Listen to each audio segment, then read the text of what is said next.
everybody, this is Brittany. This is Lee. This is for Creations IRL. Today we are making mochi.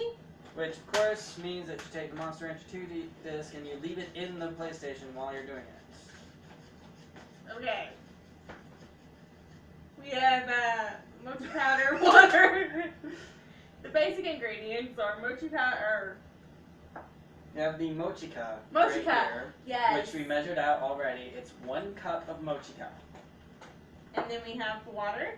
This is 3/4 of a cup of water. Okay, and then we have sugar. Each sugar goes in a different increment while you're stirring it in the pot later. It goes in 2/3, 2/3, and 2/3. If you guys don't know what mochi is, it is a traditional Japanese dessert. It can also be used in other things like soups, but generally the way I've had it has been sweet, and there's some sort of filling in it. The most popular filling is anko, which is sweetened red bean paste. Which is what we're going to be using today. So yeah, and what we're going to do is we're going to make these, see how easy they are to make and how they taste, and we're going to compare them to... We're going to do a food challenge on the next video, where we'll be comparing our mochis, which are going to be, of course, the better ones, to the store-bought ones. We'll see. We'll see how this goes. No, they're going to be better. Okay. Okay. Alright. What? So, you think we're not going to be awesome at this? I think that we're going to try, and we're going to hope that this works out, because I've never made this before. So... I thought you were being super confident in the car earlier. I was not being... What? What are we talking about? Stop talking about our personal life on YouTube!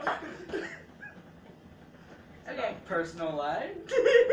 I was just trying to say I'm going to try and make the regular mochi. Okay, so that was off of And YouTube. you were... This is on YouTube. Stop it! That was not off of YouTube. Okay. Alright, so anyways, we're going to be stirring the water right now. We're looking for a soft, doughy consistency. If it seems to need more water, it is advisable to just do it 1 tablespoon at a time. Any more might, you're risking going a little bit over. And then it would be kind of weird. So yeah. I think we need like a tablespoon. Just a little. Alright. A little bit on the bottom that didn't quite make sense properly.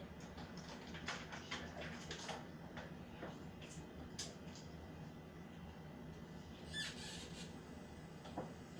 kind of get the soft dough sort of together. Let's could do it like that. So we're just gonna. For our water today, we're using tap water. It's a bold choice, but I think we're going to get some good results from it. Yeah, maybe. I mean, this is Birmingham. Who knows? Well, Sometimes it's awesome. Speaking- Sometimes black sludgy stuff comes out of the pipes. speaking of water, people still over in Flint, Michigan, they do still need some donations. So if anyone watching could go ahead and go make some more donations, they could always use more. Yes. I think we're good. I mean, I feel okay. Let's see if it rolls together like it did. Alright, so when you Okay, think check. that you've got it good enough, you need to check it to see if it has a decent doughy consistency. What do you think? Yeah, I think that's probably good. I'm gonna eat it. Because it's stuck to me now. I suppose there's no harm in eating it since it doesn't have raw egg in it. Okay, I should know eating it. But apparently, without it being cooked, it does not have the right taste to it. Also, keep in mind, we didn't add sugar to it yet. It tastes awful. Later on, when we add sugar to it, it will probably wind up tasting better. I need a napkin. At this point, we're going to move this over to a double boiler to steam it for 20 minutes. So this is where we're going to do that. Okay, so what we did is we filled up a large pot with about 2 to 3 inches of water. Just make sure it doesn't come close to like the lip of your Pyrex dish. And please make sure to use like Pyrex if you're going to do it this way, because you don't want anything that could possibly shatter when hot, because that would just sort of ruin it. So yeah, and there we are putting it on the stove. I would put it on high until it starts to steam, and then turn it down and wait 20 minutes. Okay, so I'm just gonna film for a minute. Just do some stuff with it. okay, so here's what we're gonna do since it's awkward. I'm gonna gently take it out of the pot and try not to hurt myself. Let's move this back.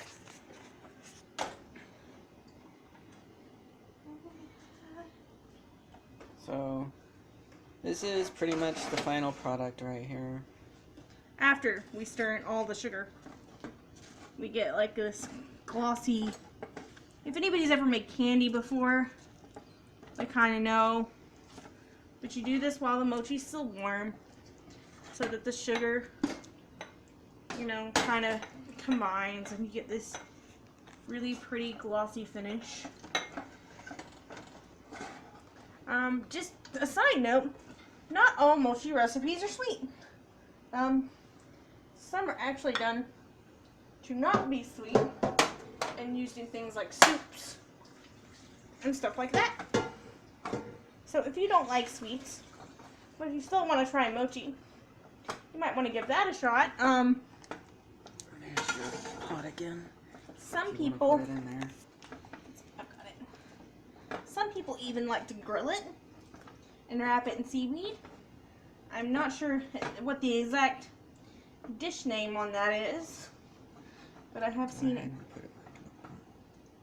The whole mochi. Oh, yes, because it's supposed to be cooking it so that the sugar.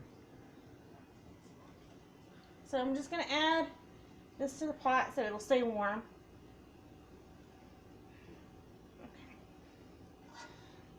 And Eventually, it's supposed to get to a bit better consistency, like a doughy consistency. Sticky, very sticky. it is, good God, is it sticky. So I still have it on low, because I don't want to burn it or scorch it, because it is kind of like candy making, I would imagine. And that, you know, it's got all the sugar. If you're not careful, I'm sure it would be really easy to scorch this. But so far, this has been a pretty easy process. I was actually nervous that this was going to be difficult because, you know, I don't know, they're just always so pretty and whatnot, and it was just something that I had never thought to try to do. But I'm kind of glad that we decided to try this and let it cook for a minute. Okay, so now we have gotten our mochi cooked. Hopefully it is the right consistency. It's a little thin. But the next step is to bring it over here to like a cookie sheet or a cutting board. We've covered ours with aluminum foil and liberal amounts of cornstarch. They also say to put liberal amounts of cornstarch on your hands so that the mochi doesn't stick to your hands. So this is what we got. We're going to start with this, and we're just going to hope that this works. Put a little extra cornstarch in a bowl, so sprinkle over it. And we're just going to try and bring it together. I'm just pushing on the outer edges and kind of trying to coat it in as much cornstarch so it doesn't stick. I think we need a little more. This part is a little messy, so just be prepared. It's gonna be messy. So we're just kind of mixing in the cornstarch gently because it is very hot. I think we're starting to get some sort of good consistency here. As long as we're getting something. I think so. Like I said, this is the very first time we've ever done this, so we have had no practice. So if this doesn't turn out, sorry guys, we tried. It's still very hot, so I'm trying to sort of bring it together without. It should cool fairly fast, but it is still going to be hot for a while. See, now it's starting to get a little cooler, and I can actually touch it with my hands. It's still really warm. As it cools, it will start, To come together. getting a little bit thicker on its own as well. Yeah, it seems like it's thickening up. We were a little scared that we might have used a little much water, but I think let's get something here. Where's might need more. I feel like we're using a lot of cornstarch, but they did say that It says in the recipe to use a liberal amount of cornstarch. showed liberal. I think that's sort of subject to opinion of what liberal means. So I'm just kind of go. You see, it really sticks to your hands. So That's why the liberal amount of cornstarch. I mean, The cornstarch will help it bond together as well as help it not bond to your hand. which it wants to bond to your hands. Like it's just how it is. Because it's extremely sticky stuff. I mean, It's got 3 cups of sugar in it, and it's made from not like 3 cups. It's got 2 cups of sugar in it. Because it's 3 close. 2/3 cup. Okay, and it's also made from And then powdered sticky rice. yeah, So I assume that this is just going to be how it is. So I'm just folding in until I feel like I've got a decent consistency. I feel like I'm using too much cornstarch, but I really don't know. Liberal is, like I said, that's kind of a matter of opinion here. anyways, it's actually getting to the point where it looks like it's probably about ready for us to go ahead and start making little cups. Or little balls, and they want to like flatten it out and put the filling inside. Yeah, basically you make little balls, then you punch a hole in it and put the filling inside, and then cover the hole and turn it into a ball again. If you've ever made rice balls, I think it's a similar like physical process. Similar physical process. So let's go ahead and do it. Hold on, just a minute. I think I've got it almost to the right place. I don't want to overmix it, but I feel like it's getting there. Alright. If you want one, stick your hands in. I'm not sure how big we should make these. Let's just go with small for right now. I just took a small amount of dough, or what I consider a small amount of dough, like that. You know what it feels like? Like playing with a sticky version of Play-Doh. It's warm and Sort of. like when you made homemade Play-Doh when you were a child. Yeah, definitely like homemade Play-Doh. I don't know if anybody else out there did that. So, you make a little hole for this stuff, then you take your red bean paste and you put it in the hole. So it's not as easy as it looks. Put They it in the made it look a hole. lot easier when we were trying to figure out the recipe. And then cover up the red bean paste. So like you just sort of, alright. And it kind of, you can get it to, see the thing is you kind of gotta work quick because it really wants to stick to you. I think I got one. Yeah, yours is cute, look at that. Oh yeah. Right there. Here's mine. And for the most part, they're ready to eat. They're ready to eat right now. Like right now, I could eat this right now.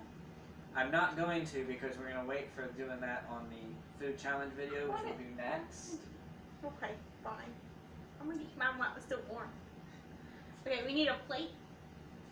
So we'll continue to make a few of these. And But then- yeah, so this is pretty much how it is. She made hers a little bit bigger than the one that I made. I think it's all kind of eyeballing it to see Yeah. how it'll turn out. And you can even make shapes out of them if you want. I mean, I don't see what you couldn't. Like, you could make these look like rabbits or whatever you wanted. and like I said, we used the sweet red bean paste. But there are lots of different fillings for Anko. them. But there's another one. Like if you want to get the mochi that's similar looking to the one that's in the Monster Rancher game, you would probably want to go with, I think it's called Taito. I have no idea. It's a pink thing. If you go to Mr. Chen's over there on Green Springs, they have like actual ones for sale, so you can look them up and you can actually find the one that would resemble the monster from Monster Rancher 2 Actually, and the Monster Rancher anime. honestly, this is really good by itself while it's warm. It's got like 2 cups of sugar in it.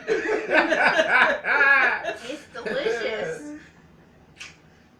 So of course it tastes good. See what happens when you cook something and put sugar in it? You know? Okay, so these are our fun. Alright. Okay, so these are our final mochis. Ours aren't as pretty as what you would get in the store, but they were made with lots of effort. So One way to make sure that they sort of become a little bit harder, and more stable, is to put them in the fridge or the freezer for a bit. I think maybe we should have cooled the dough a little bit. But we're gonna find out how they taste here in a minute. So, So- anyways, make sure you stay tuned to see that video.